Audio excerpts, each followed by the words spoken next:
Grey list से बाहर होते ही पाकिस्तान ने फिर वो मुहावरा सही साबित कर दिया कि कुत्ते की पूंछ कभी सीधी नहीं होती। पाकिस्तान अपने पालतू आतंकियों को बचाने के लिए फिर वही करने लगा है जो ग्रे लिस्ट में जाने से पहले करता था। आतंक पर पाकिस्तान की जुबान फिर चलने लगी है। कल भारत ने मुंबई हमले के मास्टरमाइंड साजिद मीर का एक ऑडियो क्लिप पूरी दुनिया को सुनाया। हाफिज और लश्कर तैयबा पर प्रेशर बढ़ा तो अब पाकिस्तान फिर सबूतों का विलाप करने लगता है। पाकिस्तान फिर वही बात कह रहा है कि हाफिज और लश्कर पर कार्रवाई के पुख्ता और पूरे सबूत नहीं है।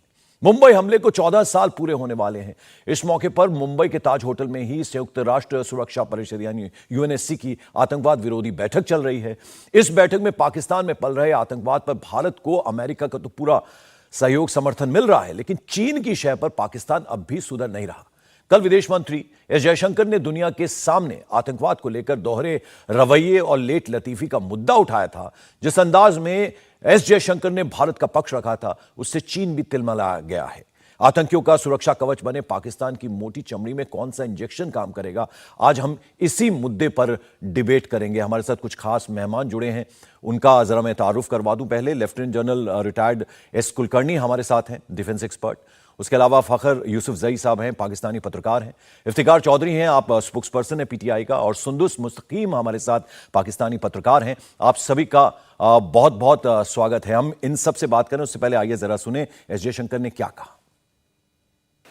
Now I will like to apprise you with the intrigue surrounding Sajid Mir, one of the key perpetrators of Mumbai terror attacks. In this voice clip which you are going to hear, he can be heard directing the assailants at Sabad House. वो हमेशा कर रहा है, तो जो जहाँ पे आपको मूवमेंट नजर आती है, बंदा जिस छत पे चल रहा है, कोई आ रहा है जा रहा है, उसको फायर ठोको। उसे नहीं पता यहाँ पे क्या हो रहा है। इंशाल्लाह। He was one of the architects of the Elites Denmark project to target Danish newspaper, its editor and cartoonist in Copenhagen. Fortunately, the planned attack was foiled in time. He was declared dead for long, and even DNA test was produced to buttress this assertion. Owing to deeper international scrutiny, he finally was arrested and convicted in a terror financing case. Now, in another month, we will be observing the 14th anniversary of these ghastly attacks on Mumbai in November 2008. While one of the terrorists was captured alive, prosecuted and convicted by the highest court in India, the key conspirators and planners of the 26/11 attacks continue to remain protected and unpunished. When it comes to proscribing some of these terrorists, the Security Council has regrettably been unable to act in some cases because of political considerations. This undermines our collective credibility and our collective interests. और हमारे साथ तमाम मेहमान इस वक्त जुड़े हैं। सबसे पहले मैं इफ्तिकार चौधरी साहब आपके पास आना चाहूंगा। देखिए, तमाम तरह की, जब आपकी भी सरकार थी, भारत की हमेशा ये कोशिश रहती थी कि तमाम डोजियर्स जो हैं वो सौंपे जाएं और तमाम तरह की बातचीत जो है वो हो और तमाम सबूत दिए गए। बावजूद उसके अब एक ये ऑडियो क्लिप भी सुनाई गई है जिसमें साजिद मीर साफ साफ 10 आतंकियों को कह रहा है, डायरेक्शंस दे रहा है। अब और कितने सबूत चाहिए? बिस्मिल्लाहिर्रहमानिर्रहीम। बहुत शुक्रिया कि आपने इस मौजू और बड़े अहम मौजू पे मुझे लिया, लेकिन एक इख्तिजाज के साथ मैं ये प्रोटेस्ट करूंगा कि बीइंग ए एंकर, कि जिस तरह आपने शुरुआत में कहा कि एक कुत्ते की दुम जो है वो हमेशा टेढ़ी रहती है, मैं प्रोटेस्ट करूंगा। जब हम एक बात कर रहे होते हैं, अच्छे तरीके से अगर बात करने का कोई भी असलूब अपनाया जाए तो वो असलूब ऐसा नहीं होता। अब हम बात करते हैं टेररिज्म। आपको ये पता होगा कि पाकिस्तान एक ऐसा मुल्क है जो टेररिस्ट एक्टिविटी का शिकार है खुद, और इसमें मैं, अब आप उनका नाम ले रहे हैं, मैं नाम लूंगा कुलभूषण का, और बेशुमार लोग जो आपकी तरफ से भेजे जाते हैं, बल्कि आपके एक बहुत बड़े मैं उनको फनकार ही कहूंगा, अपने आप को वो आपके देश के प्राइम मिनिस्टर के एडवाइजर भी रहे हैं, कि वो दादा साहब के बाद आके अपना बैठना और अपने लोगों को ट्रेन करना और पैसे उस पर खर्च करना, ये सारा खुद इतराफ कर चुके हैं। आप 75 साल आप देख लें, पुराने 75 साल, इसमें 4 लाख से ज्यादा लोग आपने कश्मीरी मार दिए। इसके अलावा पाकिस्तान के अंदर इस किस्म की एक्टिविटीज हुई कि जिस तरह आर्मी पब्लिक स्कूल के हमारे बच्चों की हम बात कर लें, तो भाई ये हमारा मसला है। और बाकी ये साजिद मीर साहब जिसकी आप बात कर रहे हैं, ये इफ्तिकार क्या चौधरी साहब, इन्होंने देखिए दिक्कत बहुत देर से मैं आपकी बात सुन रहा हूं। आपने कहा कि फरमाइए, उस तरह के फरमाइए। शब्द, उस तरह के वर्ड्स मुझे इस्तेमाल नहीं करनी चाहिए थे। देखिए दिक्कत किस बात की है, आपसे कोई भी बात कही जाए, आप कुछ और चीजें गिनवाने लग जाते हैं। हाफिज सईद को आप साजिद मीर साहब कह रहे हैं, पहली बात तो हमें उससे इतराज है। हाफिज सईद के बारे में अब कोई सबूत देने की जरूरत नहीं है, वो खुलेआम तकरीरें करता है, जलसों में शिरकत करता है, फिर दिखावे के लिए कानून का हवाला दिया जाता है कि उसको कोर्ट में पेश कर दिया गया, उसके बाद फिर से वो नजर आने लग जाता है। दिक्कत वहां पर पैदा होती है। आप मौजू पे रहिए ना, मुद्दे पे रहिए, उस पे बात कीजिए। आपकी अदालत में पेश किया जाए, आपकी वो अदालत जिसने बाबरी मस्जिद गिराने को देखिए फिर चलिए मैं अब आपके पास लौटूंगा। जरा संजय, लेफ्टिनेंट जनरल संजय कुलकर्णी हमारे साथ हैं। जनरल साहब मैं चाहूंगा जरा आप जवाब दें इफ्तिकार चौधरी साहब को। पंकज, दोनों जो अपने पैनलिस्ट हैं उनको मैं कहूंगा कि कोई शक नहीं, टेररिज्म जो है, आतंक जो है, एक ऐसा मुद्दा है जिसके ऊपर पूरे विश्व की सोच है कि पाकिस्तान जो है एक हब है और एक आतंक का फाउंटेन हेड है जहां से आतंक पल रहा है। यही नहीं, आप देखिएगा अमेरिकन राष्ट्रपति ने कहा कि मोस्ट डेंजरस स्टेट पाकिस्तान है। उसके बावजूद भी आपके ताल्लुकात अमेरिका के साथ अच्छे रहे हैं, क्योंकि आपने उनकी मदद भी की है सोवियत यूनियन को बाहर धकेलने के लिए अफगानिस्तान से। उसके बाद आप लोगों ने तहरीक तालिबान खुद खड़ा किया है। आपने खुद चीन के मदद के लिए भी जिस प्रकार से आपकी फंडिंग होती है, इसमें कोई शक नहीं। आप अभी ही नहीं, आप 1947 से ले लीजिएगा, क्या तब से लेकर के आज तक जो आतंक है उसी के द्वारा आप कश्मीर का जो मुद्दा है उसको लेकर के हेट इंडिया, मतलब आपके रग रग में वो जड़ा हुआ है कि भारत के बरखिलाफ भारत के 1000 टुकड़े कैसे किए जाए, भारत को किस तरीके से इफ्तिकार सर मैं आता हूं, इफ्तिकार साहब जरा आता हूं, जरा आप सुन लीजिए, फिर मैं लौटूंगा आपके पास। मैं आता हूं इफ्तिकार साहब आपके पास, 1 मिनट जरा सुन लीजिए आप। फाइनेंशियल एक्शन 2018 से लेकर के लगातार आपको ग्रे लिस्ट पर रखा। चौधरी साहब देखिए 1 मिनट जरा जनरल साहब को आप सुन ले, मैं आपको मौका दूंगा पूरा। आप बीच में बोलेंगे तो आवाज नहीं जाएगी आवाम तक। जरा 1 मिनट सुन लीजिए आप जनरल साहब को, मैं लौटूंगा आपके पास। 1 मिनट जरा जी जनरल साहब। आपकी बात सुन, आप सुन तो लीजिएगा। आपको किसने कहा? आपने ही क्यों 9/11 के बाद, 2001 के बाद जिस प्रकार से लश्कर ताइबा और अलकायदा के बरखिलाफ जिस तरह से कार्रवाई हुई, आप बार बार कहते रहे कि कहां है ओसामा, हमारे पास नहीं है। कहां मारा गया? आपके अकेडमी के बगल में मारा गया। अब फिर आप जवारी कहां है, कहां मारा गया? आपके हकानी नेटवर्क ने अफगानिस्तान के घर के अंदर हकानी ने रखा। तो आप मानने को तैयार नहीं है, आप परपेचुअल डिनायल मोड के ऊपर है कि हम आतंक के शिकार है। अगर आपने पाले हैं सांप, अब वो सांप अब आपको डस रहा है। तहरीक तालिबान आपने खड़ा किया है, इसलिए वो आपको नहीं, अफगानिस्तान में टिकने नहीं दे रहा है, क्योंकि वही आईएसआई ने पाला है। आप मानने को तैयार क्यों? मैं मान सकता हूं या आप खुलेआम मानेंगे नहीं कि ये जितना भी आतंक है उसके पीछे आपका हाथ है, इसमें कोई शक है क्या? ठीक जनरल साहब मैं जी अब जरा मैं एक एक बात सभी पैनलिस्ट के पास चल जाऊं। सुंदुस आपके पास आना चाहूंगा। देखिए जब इमरान खान प्राइम मिनिस्टर थे तो वो तमाम चीजें भारत के खिलाफ बोलते थे। कल जब उन्होंने अपनी इस जलसे की रैली की शुरुआत किया, जो वो मार्च निकाल रहे हैं, लॉन्ग मार्च, तो उन्होंने एक बड़ी बात की। उन्होंने कहा कि भारत गैर जिम्मेदाराना सियासत नहीं करता। विदेश मंत्री की एक तरह से तारीफ करी उन्होंने, फॉरेन पॉलिसी की तारीफ की। ये गद्दी से उतरने के बाद वो सब चीजें कर रहे हैं। और कहीं ना कहीं ये जो शय मिल रही है, क्या आपको लगता है चीन की तरफ से मिल रही है? क्योंकि अब इस तरह की बातें पाकिस्तान की तरफ से आ रही हैं।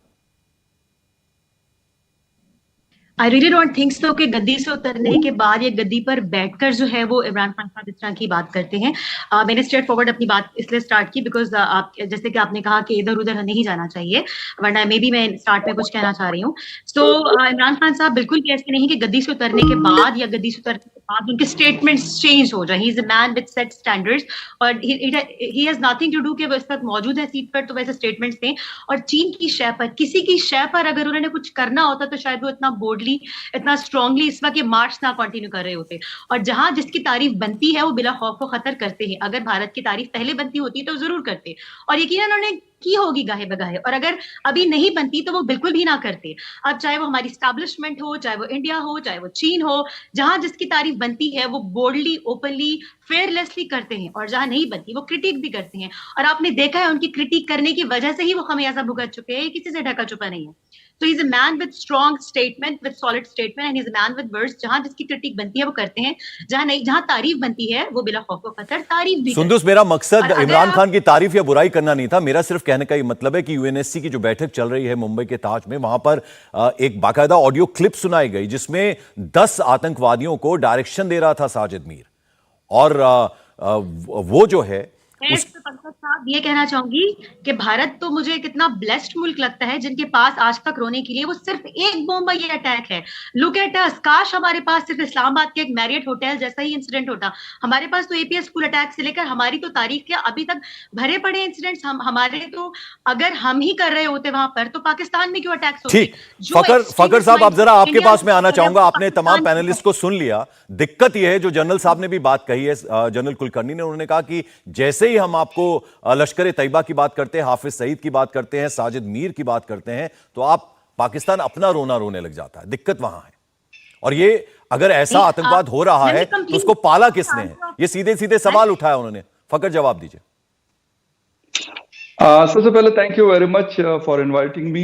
बात यह है कि अगर टेररिज्म की हम बात करते हैं तो अभी स्टेट डिपार्टमेंट का तकरीबन 3-4 दिन पहले जब जो बाइडेन का स्टेटमेंट आया तो उसके बाद स्टेट डिपार्टमेंट ने एक वीडियो मैसेज जारी किया कि दुनिया में टेररिज्म तकरीबन पूरी दुनिया में है, लेकिन इससे सबसे ज्यादा जो मुतासिर हुआ है वो पाकिस्तान है। ऐसा तो नहीं है, मैं ये नहीं कहता कि भाई अब 26/11 आपका हुआ है तो मैं कहूँ नहीं जी वो नहीं हुआ, बिल्कुल हुआ है। कश्मीर में आपकी को बहुत ज्यादा जिसे कहते हैं कैजुअलिटीज फेस करनी पड़ी। उसके पीछे मेरे ख्याल में 2 दिन पहले डीजीआईएसआई और डीजीआईएसपीआर की प्रेस कॉन्फ्रेंस आप लोगों ने सुनी होगी कि भाई हमने गलतियां की, उसको हम अपने खून से धो रहे हैं। तो मेरे ख्याल में ये एक बहुत बड़ी बात है। चीजें जो गलतियां हुई है माजी में, 1990 में अगर हुई, 2000 में अगर हुई, 2010 में अगर हुई, उसको सही करने की जरूरत है। ना कि हम कहें कि 26/11 हुआ है तो नहीं जी हम सारी जिंदगी 26/11 के साथ बात करते रहेंगे, या हम कहेंगे जिस तरह एटीएस अटैक हुआ, जिस तरह मैडम ने बात की, या फिर मैरियट, या फिर इसके अलावा भी बहुत सारे बड़े बड़े हमले हुए।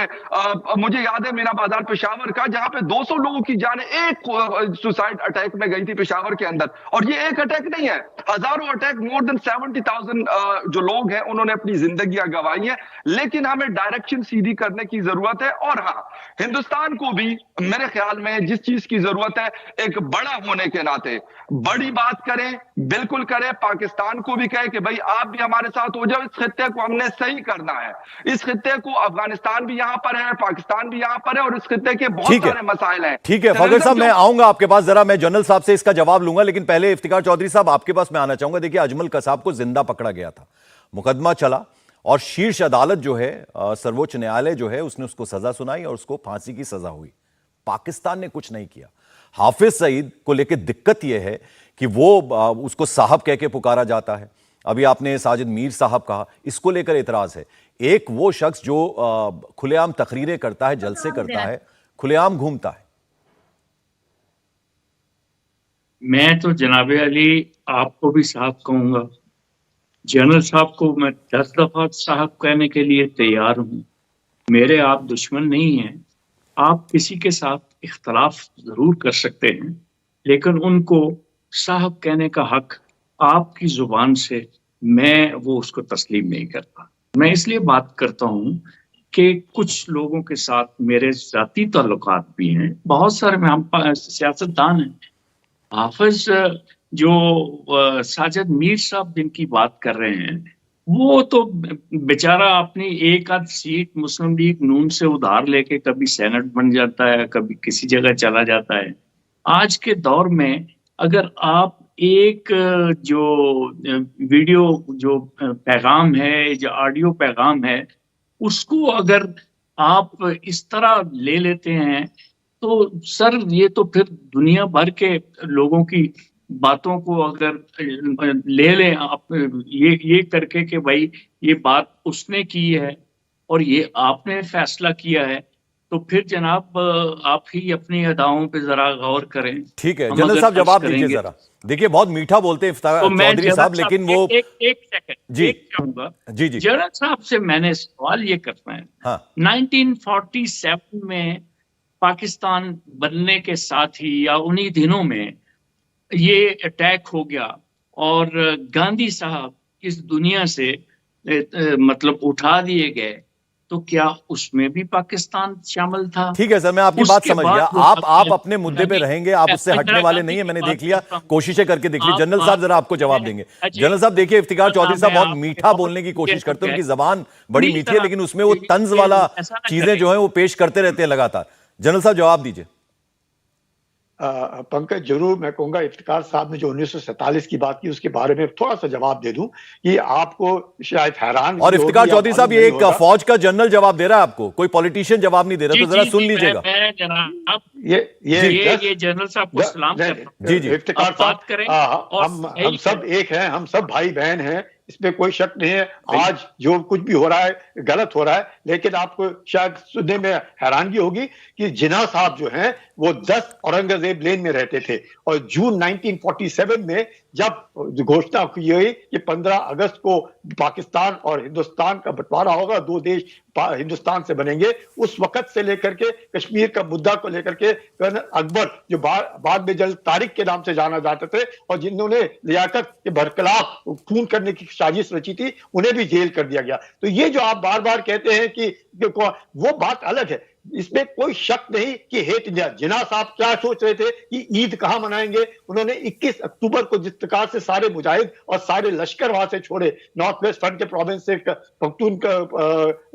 पख्तूनवा से, वो कब 21 अक्टूबर को छोड़े ये सोच करके कि श्रीनगर के अंदर ईद मनाएंगे और 15 अगस्त से पहले। ये तो बात पुरानी है और पाकिस्तान ने इस बात को यकीन करना चाहिए, मानना चाहिए।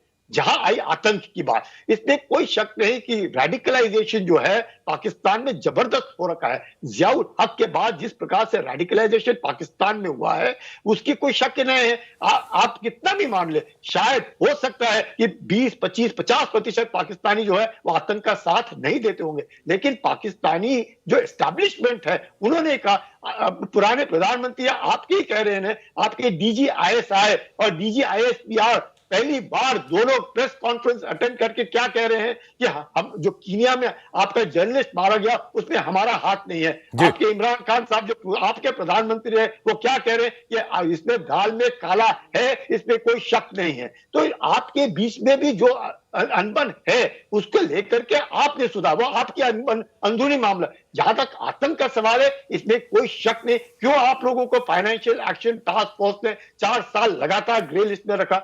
सिर्फ टेरर फंडिंग के लिए। ठीक है, इसमें भी कोई शक नहीं है। आपको फाइनेंशियल एक्शन टास्क फोर्स से अभी अमेरिका ने बाहर निकाला, आपने एशियन डेवलपमेंट बैंक ने आपको $1.5 बिलियन के एड दिया, आप कर्ज में डूबे हुए हैं, इसमें भी कोई। लेकिन आतंक का सहारा जो लेना है उसके लिए आप पूरे विश्व में बदनाम है। आपको वो लड़ाई आपने लड़नी है, आप ही इसके गुनाहगार है और आप ही को एक परेशानी हो रही है। ठीक है, अब जरा इफ्तिकार साहब मैं आऊंगा, जरा 2 लोग और हैं उनसे भी मैं बात कर लूं। फाखर साहब देखिए, जिनको साहब कह रहे हैं इफ्तिकार चौधरी, उनके मैं कारनामे जरा आपको बता दूं। छबाड़ हाउस था मुंबई का, जब वो 10 आतंकवादियों को डायरेक्शंस दे रहे थे, वो ये कह रहे थे कि बंदा चल रहा हो, जहां दिख रहा हो उसको ठोक दो, उसको मार डालो। ये ऑडियो क्लिप है जो कल UNSC की बैठक में सुनाई गई है।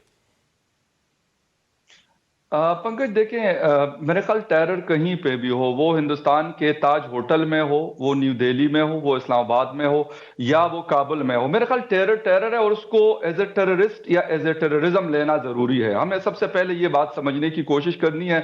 ये नहीं है कि अगर हिंदुस्तान में किसी के ऊपर हमला होता है तो हम तो कहें कि हाँ यार वहां हुआ है, लेकिन अगर वही चीज पाकिस्तान में हुई तो हाफिज सईद को लेकर क्या किया पाकिस्तान ने? मैं बता देता हूं, हाफिज सईद का मसला जो है इस वक्त इस्टेब्लिशमेंट को ये बात पता चल गई। जिस तरह जनरल साहब ने एफएटीएफ की बात की, तो एफएटीएफ की वजह से ठीक है हमने 4 साल ग्रे लिस्ट में गुजारे, लेकिन जो चीजें अच्छी हुई मेरे ख्याल में वो यही हुई कि कम से कम इस तरह के लोगों को साइड लाइन करना पड़ा। बेशक वो हिंदुस्तान का प्रेशर था, अमेरिका का प्रेशर था या एफएटीएफ का प्रेशर था, जिसकी वजह से भी था, लेकिन हमारी चीजें स्ट्रीम लाइन हुई और वो पाकिस्तान को करनी होती, आज ना होती तो आज के 5 साल बात करनी होती। चले अगर 5 साल पहले कर ली तो मैं कहता हूं कि यह ज्यादा बेहतर बात है, बजाय इसके कि आप इस तरह के लोगों को पालते हैं और कहते हैं कि ये शायद आपके एसेट्स हैं। ये एसेट्स नहीं है, ये लाइबिलिटीज है। वो जितने भी लोगों के नाम लेते हैं, ये हो या इनके अलावा कोई हो, वो लाइबिलिटीज होती है और वो लाइबिलिटीज कभी ना कभी आपको पे करनी पड़ती है। उसका हिसाब किताब आपको देना पड़ता है, वो कभी टीटीपी की सूरत में, कभी आईएसआईके की सूरत में और कभी जो है अफगान तालिबान की सूरत में। मेरे ख्याल में ये चीज हमें बड़ी क्लियर है और हमें समझनी भी चाहिए और शायद समझ आई है, देर से आई है लेकिन समझ आई है। कश्मीर के हालात आपको पता है कि इंडियन साइड के कश्मीर के हालात पिछले 2 सालों से बेहतर हुए हैं। आप लोगों का एक इल्जाम होता था कि पाकिस्तान टेरर बेचता है, टेररिस्ट को बेचता है और वहां पे सपोर्ट करता है, वहां पे इंसर्जेंसी को। ठीक है, वो कितने हालात बेहतर हुए मैं जनरल साहब से जरा जानूंगा, लेकिन जरा सुंदुस आपके पास मैं आना चाहूंगा। कहीं ऐसा तो नहीं कि ग्रे लिस्ट से बाहर है? वो बाढ़ का रोना पूरी दुनिया कह रही कि बाढ़ का रोना रोआ पाकिस्तान ने, लिहाजा वो ग्रे लिस्ट से बाहर आ गए, लेकिन क्या सारे पाप धुल जाते हैं ग्रे लिस्ट से बाहर आने से? नहीं, बिल्कुल पंकज साहब, मैं दो बातें इस हवाले से करना चाहूंगी। मतलब एक तो ये कि आपकी पहली बात का जवाब ये कि किसी का टेररिस्ट दूसरे का फ्रीडम फाइटर होता है, ये पूरी दुनिया में होता है। Your terrorist might be my freedom fighter, ठीक है। आपने कुलभूषण को अवार्ड दिया जो कि हमारे लिए टेररिस्ट है, जिसने खुलम खुला यहाँ पर आकर जो है वो अटैक किया था, आपने उसको अवार्ड दिया, ठीक है। वो हमारा टेररिस्ट था, आपका वो फ्रीडम फाइटर था। So this goes hand in hand. आप ये नहीं कह सकते जो आपका टेररिस्ट था हमारा फ्रीडम फाइटर नहीं हो सकता। लेकिन हाफिज सईद हो, कोई भी नाम हो, जिसको लेकर पाकिस्तान का नाम बदनाम किया जा रहा है, वो हमारा कभी भी हीरो नहीं हो सकता है। जिसको लेकर किसी भी इंसान को लेकर पाकिस्तान कहीं भी दुनिया में बदनाम हो रहा है ना, तो हमारी, जैसे मेरे पाकिस्तानी पैरों ने कहा, हमारी लाइबिलिटी हो सकती है, हमारी कोई मजबूरी हो सकती है, वो कभी भी हमारा हीरो नहीं हो सकता जिसको लेकर टेरर कहीं भी हो, टेरर टेरर होता है। हम जो टेरर फेस करें, आप जो टेरर फेस करें, let's work out it together. हम क्यों ना उस पे इकट्ठा काम करते ना, ठीक है। हम जितना फेस करें, we have lost more men than any other country in this whole world. General साहब, क्या भारत ने कोशिश नहीं की? जो पाकिस्तान का पैनलिस्ट तमाम लोग ये कह रहे हैं, क्या भारत की तरफ से कोशिश नहीं हुई? बार बार बातचीत, एक टेबल पे बैठ के, अब पाकिस्तान, ये लगातार पाकिस्तान की तरफ से कहा जा रहा है। नहीं, जो पत्रकार कह रही हैं, मुशर्रफ ने खुद कहा है कि ये हमारे हीरो हैं जी, ये हमारे हीरो हैं। किसने कहा? ये मुशर्रफ ने कहा। और चाहे हाफिज सईद हो, चाहे मसूद अजहर का भाई हो, उसका ब्रदर इन लॉ हो, साजिद मीर हो, बाकी ये सारे के सारे इनको चाइना पॉलिटिकल प्रोटेक्शन दे रहा है, क्योंकि चीन नहीं चाहता है कि पाकिस्तान के द्वारा उनके सिंकियांग प्रोविंस में किसी प्रकार से आतंक फैले। चाइना नहीं चाहता है कि सीपीईसी का जो प्रोजेक्ट है उसमें कोई दखल अंदाजी आए। अमेरिका चाहता है कि किसी प्रकार से पाकिस्तान को संभाल के रखा जाए और उसको नहीं। जनरल साहब, कहीं इसलिए तो नहीं क्योंकि ग्रे लिस्ट से बाहर आ गया पाकिस्तान, तो अब वो खुले से कहेगा कि अगर हम पे इस तरह के इल्जामात हैं और होते तो हम ग्रे लिस्ट से बाहर ही ना आते। बात ऐसी है, इसमें कोई शक नहीं है कि जो टेररिज्म का डेफिनेशन है वो अभी तक यूनाइटेड नेशन सिक्योरिटी काउंसिल में भी नहीं डिफाइन कर गया। हमें तकलीफ हो रही है कि टेररिज्म, क्योंकि there is no unified approach. Terrorist, जैसे वो कह रही है मोहतरमा, बिल्कुल ठीक कह रही है कि किसी का फ्रीडम फाइटर है तो वो किसी का टेररिस्ट है, इसमें। लेकिन जो टेररिस्ट है उसका कोई रिलीजन नहीं है। Terrorist is a terrorist. He must be banished. He must be killed. There is no deny. अगर पाकिस्तान उसको 5 स्टार ट्रीटमेंट दे रहा है हाफिज सईद को और जैसे मसूद अजहर को और बाकियों को, दाऊद इब्राहिम के लिए भारत लगातार कह रहा है जनरल साहब पाकिस्तान पे, वो तो मानने को तैयार नहीं है। इफ्तिकार साहब, जवाब दीजिए जो बात जनरल साहब कह रहे हैं। अगर आप मानते हैं कि टेररिस्ट का कोई रिलीजन नहीं होता तो टेररिस्ट तो टेररिस्ट है। मैं ये बात करना चाहूंगा, मेरी छोटी बहन ने भी अपने अंदाज में एक चीज की है। देखिए, हाफिज सईद साहब के मामले को हमारी अदालतों ने बड़ी जान दुरुस्त पे इसको देखा है। अब आप अगर अपनी अदालतों को आप एहतराम देते हैं तो हमें एहतराम करते हुए क्या तकलीफ होती है? क्या आप समझते हैं कि हाफिज सईद यहाँ कोई आसानी से रह रहे हैं? ये बिल्कुल पाकिस्तान ने इमरान खान की हुकूमत में ये सारा जो पैटअप से निकलने की कोशिश की और इसके जो लवाजमात थे, जो चाहिए थे, उनको असेंबली में पास कराया। उसके बाद पाकिस्तान के साथ आप लोग क्या कर रहे हैं? खुदा की कसम, ये हमारे वाकई जिस तरह बहन ने कहा कि हमारे हीरो नहीं है। हमने एक तरक्की याफ्ता पाकिस्तान के लिए आगे बढ़ना है, लेकिन हमें कौन नहीं बढ़ने दे रहा। अब जनरल साहब से मैं ये पूछूंगा। नहीं, इफ्तिकार चौधरी साहब, ये बात इसलिए भी करनी है क्योंकि देखिए अजमल कसाब, उसको जिंदा पकड़ा गया था, अदालत में उसको पेश किया गया, मुकदमा चला और फिर उसको सजा हुई। पाकिस्तान ने क्या किया? हाफिज सईद को लेकर लगातार भारत कह रहा है, अब ये साजिद मीर का ऑडियो क्लिप आ गया है। पाकिस्तान कर क्या रहा है? कोशिशें पाकिस्तान की तरफ से नजर आनी चाहिए। एहतराम कर रहा हूं तो इसका मतलब ये नहीं है कि जनरल साहब जो मेरे मुल्क के ऊपर नाजायज इल्जाम लगा रहे हैं उसको भी मैं इस वजह से ये कबूल कर लूं कि ये आर्मी में मेरे सवाल का जवाब तो दे दीजिए सर। मैं भी आर्मी में चला जाता सर, मेरे सवाल का जवाब तो दे दीजिए। कोई 60 साल का आदमी हूं, मैं इनसे ये पूछना चाहता हूं कि हमारे, पहली बात तो ये है कि 1971 में हमारे मुल्क को क्यों तोड़ा। नंबर 2, अब जो बलूचिस्तान में सर दिक्कत यह है कि आप टॉपिक में नहीं रहना चाहते, आप वो पीछे जा रहे हैं। आप उस मैं सिर्फ आपसे इल्तिजा ये कर रहा हूं कि अजमल कसाब को लेकर जो कुछ भारत ने किया, चाहता हूं उसके आज मैं बताता हूं। हाँ, बताता हूं। आप 9/11 हुआ, 9/11 पे जनरल मुशर्रफ से पूछा गया, वहां पे जहां पे 9/11 हुआ, वो मुल्क अमेरिका में पूछा गया कि भाई हमारी ISI को ये भी नहीं पता चला कि उसामा बिन लादेन चंद कदम दूर है। तो जनरल मुशर्रफ ने ये कहा था कि अगर आपको ये नहीं पता चला कि 9/11 आपके बगल में बैठा हुआ सारा कुछ हो गया, तो ये तो फेलुअर होते। इस चीज को आगे बढ़े। ठीक है सर, मेरे पास थोड़ा वक्त कम है, मैं जरा सबके पास जाना चाहूंगा। यूसुफ जई साहब, जरा आप बताइए सोल्यूशन आपको क्या नजर आता है? देखिए बातचीत, बार बार एक टेबल पर बैठ के बातचीत होनी चाहिए, आपसी सलाह मशवरे से, चूंकि पड़ोसी मुल्क हैं, सोल्यूशन निकलता है। लेकिन भारत जो लगातार कह रहा है, अब एक ऑडियो क्लिप दिखा दी गई है, पाकिस्तान मानने को तैयार नहीं है। इतराज उस बात को लेकर है ना, जरा 30 सेकंड में जवाब दीजिएगा।